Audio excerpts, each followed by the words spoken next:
시청자 여러분 안녕하십니까? 1월 26일 뉴스플러스 시작합니다. 드디어 천스닥 시대가 열렸습니다. 코스닥 지수는 오늘 1060포인트를 돌파하며 25년여 만에 최고치로 마감했습니다. 코스닥 시가총액 상위 종목은 너나 할 것 없이 모두 강세를 보였고 특히 레인보우 로보틱스 등 두 자릿수 상승률을 기록한 종목도 적지 않았습니다. 지수를 끌어올린 건 외국인과 기관, 특히 기관의 순매수액이 2조 6천억 원이 넘었는데 실은 이 돈이 개인 투자자들의 자금이란 분석도 나옵니다. 증권부 강미선 기자와 살펴보도록 하겠습니다.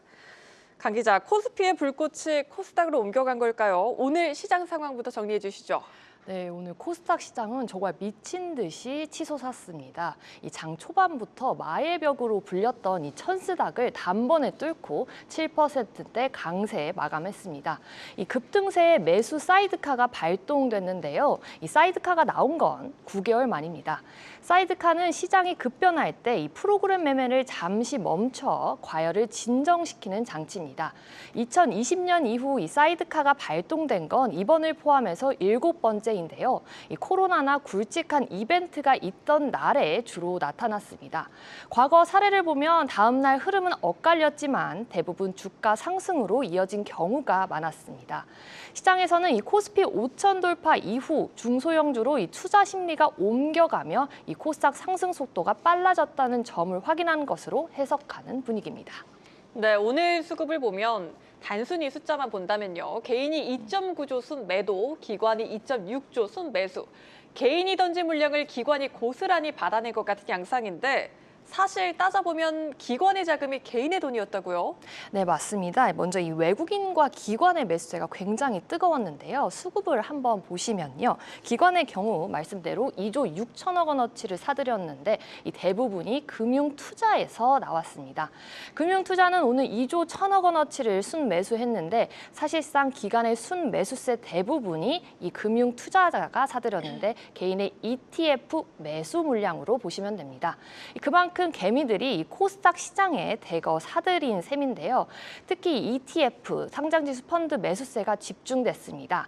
가령 오늘 기준 이 코덱스 코스닥 150 ETF 거래 대금을 보시면요. 이 거래 대금이 2조 원까지 치솟았습니다. 지난주 금요일만 해도 4,500원대였는데 거의 5배 가까이 늘어난 겁니다. 상승률도 10% 가까이 되는데요. 이 ETF가 상승률이 10% 가까이 오른 거는 꽤 의미가 큽니다. 이 특정 종목이 아니라 코스피 전체 지수를 추종하는 상품이기 때문입니다. 네, 레버리지에 투자하려면 금융투자협회에서 교육을 받아야 합니다. 그래서 오늘 한때 이 교육을 이수하려는 사람들로 사이트가 마비되기도 했다고요? 네, 오늘 지수 급등과 함께 이 레버리지 ETF, 이 코스닥 레버리지 ETF도 거래가 굉장히 치솟았습니다. 이 앞으로 더 오를 것이라는 기대감 때문인데요. 이 레버리지 상품에 투자를 하려면 약 1시간 정도 이 금융투자협회 온라인 사전 교육을 꼭 받아야 합니다. 오늘 이 교육 사이트가 한때 마비가 되기도 했는데요. 그만큼 많은 개인 투자자들이 몰리면서입니다. 개인 투자자들의 수요가 많았다는 것을 방증하는 걸로도 볼 수 있는데요. 이 레버리지 ETF뿐만 아니라 이 코스닥 대장주인 바이오와 2차 전지, 로봇주가 일제히 급등을 했습니다. 코스닥 시가총액 1위에서 5위 종목 상당수가 20% 안팎의 강한 상승률을 기록했는데요. 특히 삼성전자가 최대 주주인 이 레인보우 로보틱스는 장중 상한가를 기록하며 이 코스닥 강세를 주도했습니다. 네, 코스닥이 이렇게 불을 뿜어내는 가운데 코스피는 지금은 좀 숨고르기에 들어간 것 같아요. 네, 맞습니다. 오늘 코스피는 장중 한때 5,000선을 다시 넘보기도 했지만 이 종가는 이 4,900선 중반에서 이제 마감을 했는데요. 이 사상 최고치 경신 이후 차익 실현 매물이 빠지면서 숨고르기에 들어간 모습인데 수급을 한번 보시면요. 이 외국인과 기관이 동반 순매도에 나섰고 지수 하단이 개인 매수세가 떠받치는 구조였습니다. 특히 외국인은 이 대형주 중심으로 차익 실현에 나섰고 기관 역시 매도 우위를 보였습니다. 업종별로는 반도체와 자동차 등 기존 주도주는 쉬어간 반면 방산과 일부 2차 전지주는 상대적으로 선방했습니다. 5,000배 돌파 이후 코스피는 이 숨고르기 양상을 보이고 있는데요. 투자자 예탁금 등 증시 대기 자금이 역대 최대를 이루고 있는 만큼 5,000선 안착을 위한 시도는 계속할 것으로 보입니다. 네, 오늘 시장 상황 진단 증권부 강미선 기자였습니다.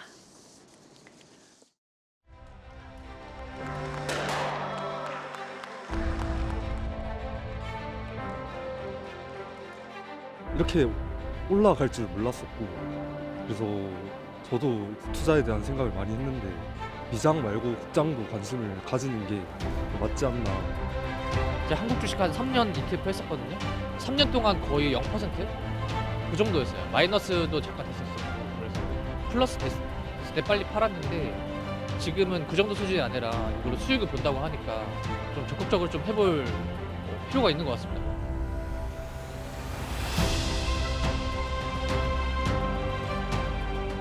이게 너무 빨리 올라온 만큼 또 급하게 안 떨어지고 꾸준하게 계속 우상향했으면 좋겠어요. 코스닥은 아직 상대적으로 조금 저평가받고 있다고 생각을 하거든요. 그래서 코스피에 몰려온 돈들이 이제 코스닥으로 넘어가주면 아무래도 수급 균형이 좀 밸런스 유지가 되지 않을까 하는 생각을 가지고 있습니다.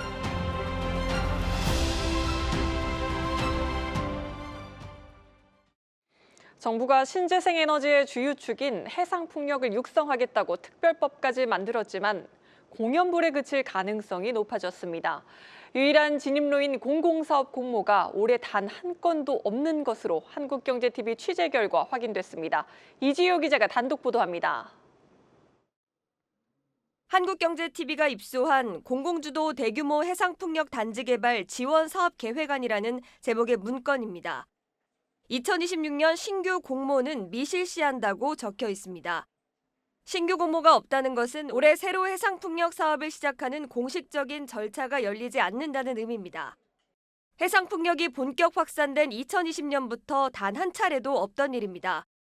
오는 3월 시행되는 해상풍력 특별법 취지와도 맞지 않습니다. 특별법의 핵심은 해상풍력 발전을 확대하기 위해 정부가 직접 입지와 규모를 확정하는 데 있습니다. 단지를 건설하고 운영할 사업자는 공모를 통해 선정하는 구조입니다. 그런데 이 공모가 없는 만큼 사실상 올해부터 확정되는 해상풍력 발전도 없는 셈입니다. 김앤장은 특별법에 대해 사업자 입장에서 민감할 수 있는 사안에 대해 불명확한 측면이 남아있는 것으로 보인다고 분석했습니다. 해상풍력 사업자도 난감하기는 마찬가지입니다. 업계 관계자는 최근까지 정책적 기대감이 있었는데 들어갈 통로가 아예 막힌 상황이라고 전했습니다. 해상풍력은 길게는 10년, 빨라도 6년 반 이상이 걸립니다.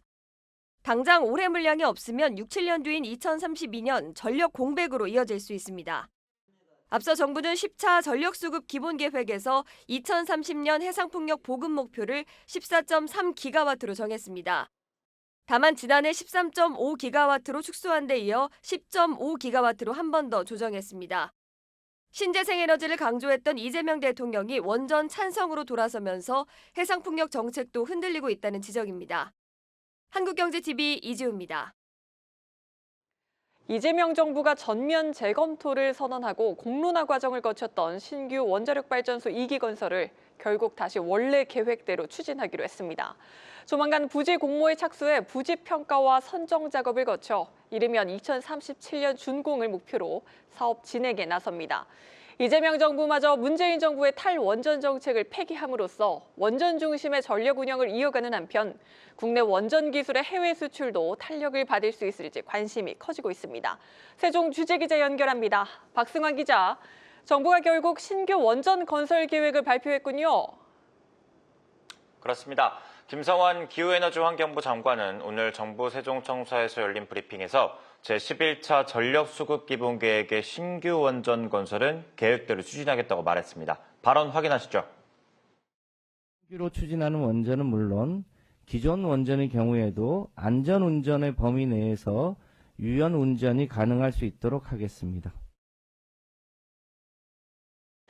지난해 2월 확정된 제11차 전기분해는 총 2.8기가와트 규모의 대형 원전 2기를 2037년과 2038년에 도입하는 내용이 담겼습니다. 이에 앞서 2035년까지는 0.7기가와트 규모의 소형 모듈 원자로 SMR을 만들 계획입니다. 이를 위해 한국수력원자력은 먼저 원전을 지을 땅을 찾는데 5, 6개월 동안 평가를 거쳐 내년 초 낙점 지역을 발표합니다. 이후 환경영향평가와 건설 허가 등 각종 절차가 끝나면 2031년부터 본격적인 원자력 발전소 건설에 삽을 뜨고요. 2037년이나 2038년 원전이 완공되고 원료를 장전하고 시험 운전을 거쳐서 실제 사용에 들어갔다는 게 당초 정부 목표였습니다. 앞서 지난해 정기분 확정된 뒤 부지선정위원회가 꾸려졌지만 이재명 정부 출범 이후 탈원전 논란에 멈춰선 상태인데 이번 결정으로 다시 속도가 붙을 전망입니다. 네, 이런 결정이 나온 배경에는 앞서 정부가 실시한 여론조사 결과가 가장 큰 영향을 미쳤다고요? 맞습니다. 이재명 대통령은 당초 신규 원전은 현실성이 떨어진다는 입장이었고 김성환 기후부 장관 역시 국민 여론을 듣고 판단한다고 말했었죠. 하지만 AI 산업을 키우려면 풍부한 전력이 뒷받침해야 된다는 지적, 원전을 활용해서 전기를 안정적으로 공급하자는 주장이 커졌습니다. 결정적으로 기후부의 여론조사에서 응답자의 80% 이상이 원전이 필요하다고 답하고 신규 원전 계획의 60% 이상이 찬성 의견을 보인 게 작용했습니다. 이제 관심은 계획된 규모 외에 추가 원전이 더 건설될지 여부에 쏠리는데요. 기후부가 12차 정기분을 세우면서 이번 논의 내용을 포함해 다양한 의견 수렴을 거치겠다고 예고한 만큼 추가 원전을 주장하는 여론이 반영될 가능성이 있습니다. 실제로 AI와 전기차 확대 등에 필요한 전기 수요를 고려해서 적절하고 과학적인 에너지 믹스를 만들겠다고 정부가 공언한 상황이죠. 다만 추가 원전 가능성을 열어둔 것이냐는 질문에 김성환 장관은 일부러 닿지는 않겠다며 말을 아꼈습니다. 김 장관이 전기료 부담과 전력의 안정성 면에서 문재인 정부 정책과 똑같이 가기는 어려워진 상황임을 인정한 가운데 이번 발표로 이재명 정부가 탈원전 계획을 접고 재생에너지와 원전의 단점을 보완해가는 에너지 정책을 예고했다는 분석입니다. 지금까지 세종 스튜디오에서 한국경제TV 박송환입니다.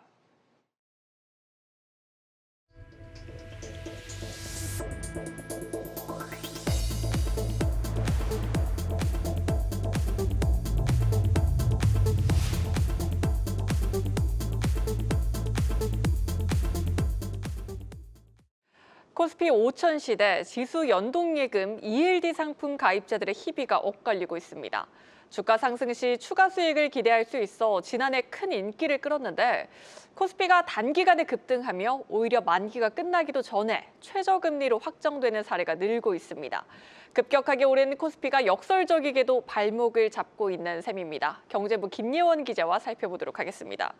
김 기자, 먼저 ELD 상품 구조에 대한 이해부터 필요할 것 같아요. 네, ELD는 원금은 보장받으면서도 연동된 주가 지수 상승률에 따라 추가 수익을 기대할 수 있도록 설계된 예금 상품입니다.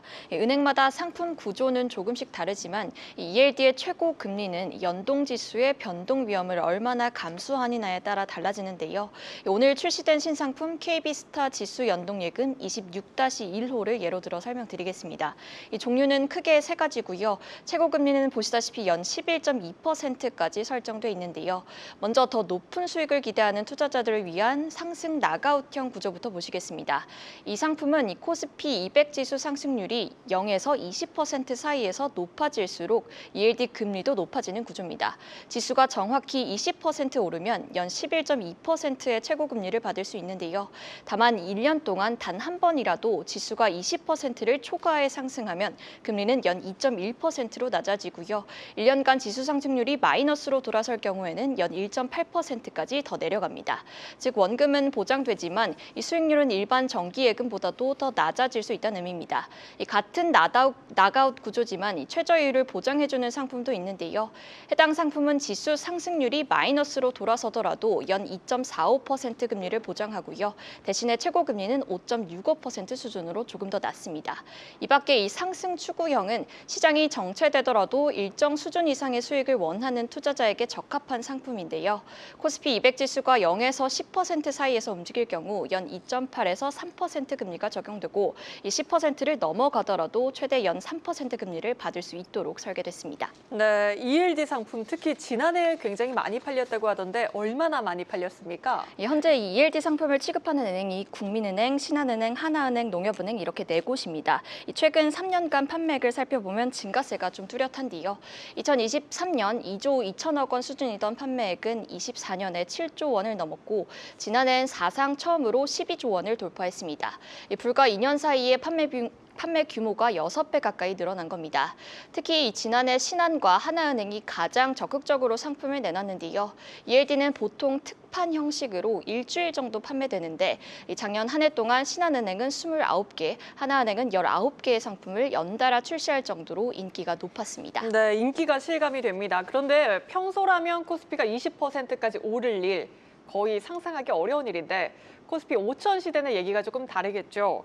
이대로라면 오히려 예금 이자보다 수익률이 저조한 분들도 굉장히 많을 것 같은데요. 네, 맞습니다. 은행들이 설정한 수익률 구간이 지수 상승률 보통 10에서 25% 수준인데요. 과거에는 1년 사이 이 구간을 넘기는 경우가 많지 않아서 대부분 투자자들이 비교적 높은 수익을 기대할 수 있었습니다. 하지만 지난해 이 코스피 지수가 무려 75.6% 급등했고 올해 들어서도 이미 15% 넘게 오를 만큼 상승세가 가파릅니다. 이 때문에 상당수 ELD 상품이 나가웃 조건에 걸리면서 금리가 미리 정해진 낮은 수준으로 확정되고 있는 건데요. 실제 KB국민은행이 지난해 11월 판매한 상품의 경우 코스피가 20% 안팎으로만 올랐다면 연 7.9% 금리를 받을 수 있었지만 그걸 초과하면서 금리가 연 2%로 확정되고요. 신한은행에서 나온 상품 역시 지수가 15%를 넘지 않으면 최고 연 4.3% 금리를 받을 수 있었지만 이를 초과해 결국 연 2.5% 금리로 확정됐습니다. 은행별로 ELD 상품당 500억 원에서 많게는 2,500억 원씩 판매된 만큼 최대 금리를 기대했던 투자자 상당수는 이 정기 예금보다도 낮은 수익률을 거뒀을 가능성이 큽니다. 네, 이런 상황이라면 앞으로 ELD 인기 꺾일까요? 아니면 상승은 하되 코스피 6천까지는 시간이 조금 걸리겠다라고 보고 오히려 이 시점에 가입하려는 분들도 많을까요? 네, 맞습니다. 지금처럼 이 코스피 변동성이 커진 만큼 가입 전에 상품 구조를 좀 꼼꼼히 살피셔야 합니다. 또 이 정기 예금과 달리 ELD는 만기 이전에 해지할 경우 중도 해지 수수료가 부과돼 원금 손실이 발생할 수 있다는 점도 유의해야 하는데요. 다만 이 최근 5대 은행의 1년 만기 정기 예금 최고 금리가 모두 연 3% 아래로 떨어진 상황입니다. 이렇게 예금 상품의 매력이 떨어진 가운데 이 증시 상승에 대한 기대감까지 더해지면서 이 증시로의 자금 이동이 당분간 계속될 가능성이 큰데요. 이 수신 자금 확보가 필요한 은행들은 ELD처럼 다양한 이 특화 상품을 통해 경쟁력을 강화하겠다는 계획입니다. 연초 주가 상승 흐름을 감안하면 올해도 은행권의 ELD 상품 출시는 계속될 걸로 보입니다. 하나은행은 이미 올해 두 번째 상품을 판매 중이고요. 이번 주 KB국민은행과 신한은행도 올해 첫 ELD 상품을 나란히 내놨습니다. 네, 여기까지 듣겠습니다. 경제부 김예원 기자였습니다.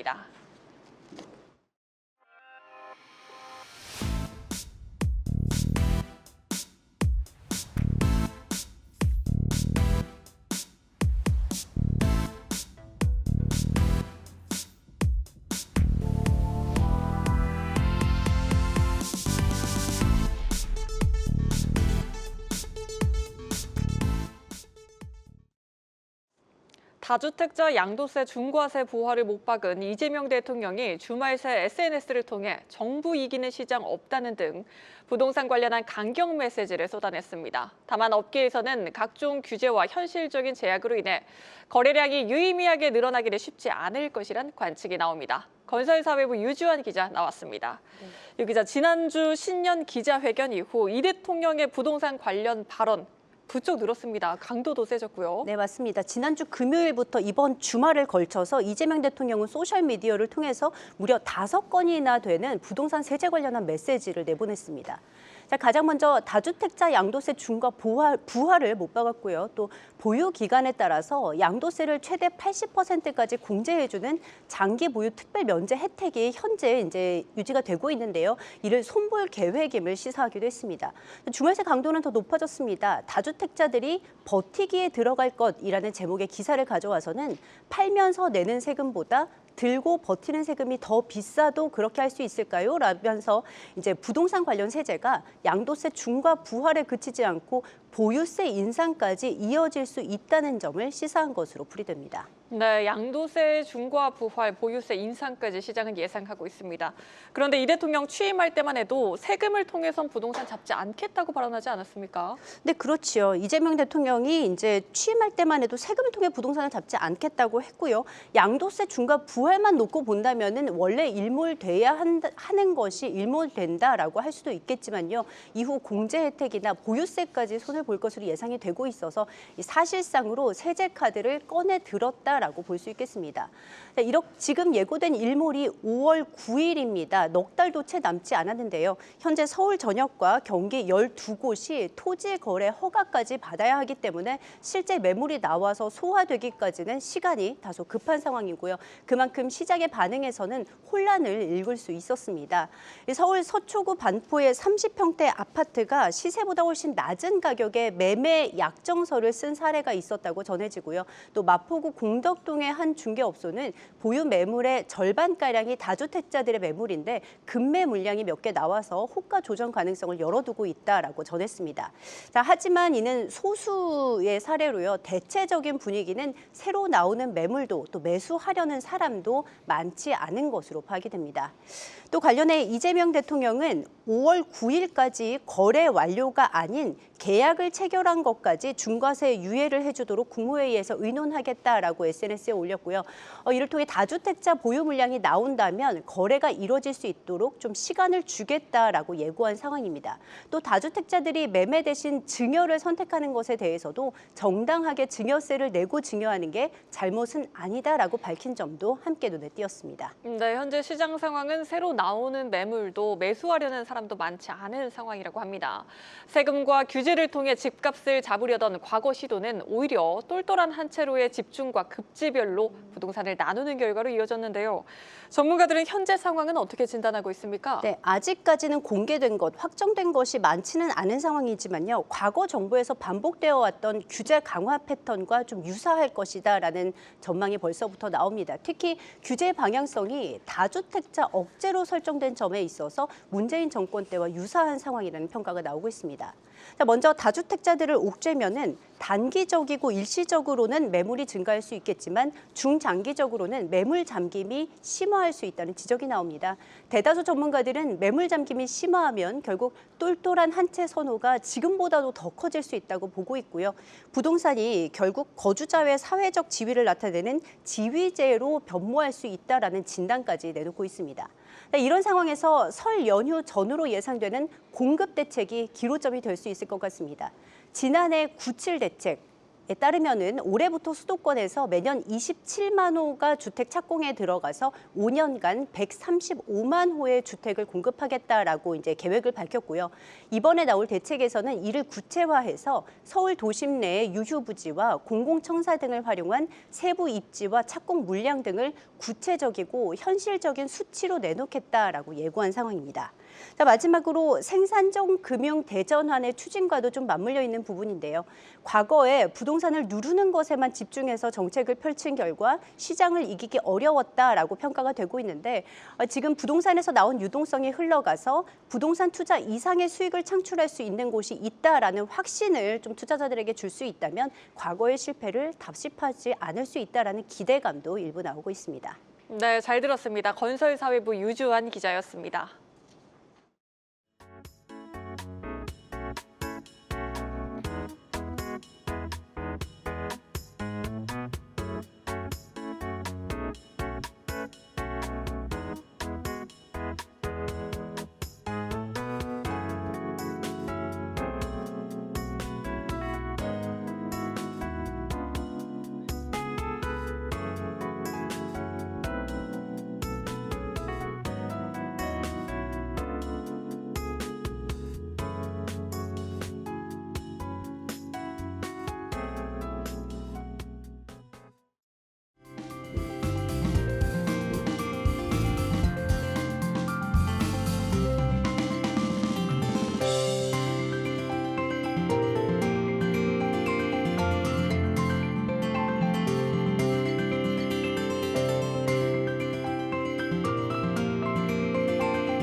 천수닭 시대를 연 1월 26일 뉴스 플러스를 마칩니다. 함께해 주신 여러분 고맙습니다.